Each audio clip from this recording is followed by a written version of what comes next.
So I told you about what happened on our drive home from the gym, and I told you about my popsicles, which I should probably take another bite of, but I'm kind of like navigating a lot here with the dog in my lap because, you know, Big Bird's here. Hello, Big Bird. And I'm driving, and Aaron gets really upset when I make these videos and I don't have both hands on the wheel, which, I mean, I have my hands on the wheels. I promise I'm being really safe, but it does freak him out, so I gotta be a little bit careful. So we're gonna try and describe to you. So today the Julie Roys article came out about this Nichols family, and let's just say, like, I'm so sorry that everything happened to this family. Now, I did not read the article word for word because I can't handle that, but the general gist is that this Nichols family got excommunicated because he told the truth about what happened to his daughter at the hands of the youth pastor.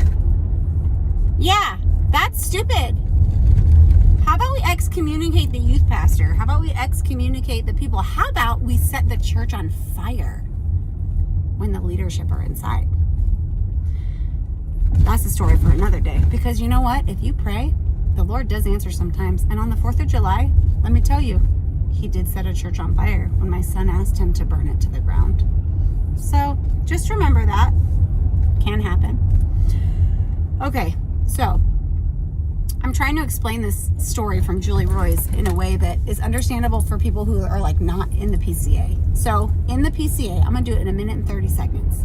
It's like a TLDR. Aaron always does that. The too long didn't read. We'll do a too long didn't watch.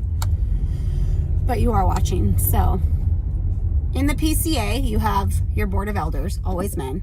Then you have the regional board, right? Bunch of regions. Then you have the national board.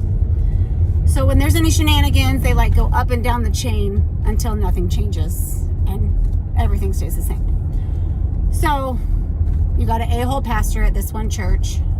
He gets in trouble from the regional people. And rather than like have the church, you know, back the regional people who never make good choices and finally did, they actually just leave the denomination and start their own, which is just hysterical that you're gonna like leave the party because someone didn't like what you were doing. Okay, fine. Then this whole thing comes out that at this church where this a-hole guy is, that youth pastor is sexually abusing girls and boys and had already been accused of it. And then, shockingly, like, destroys all the whistleblowers.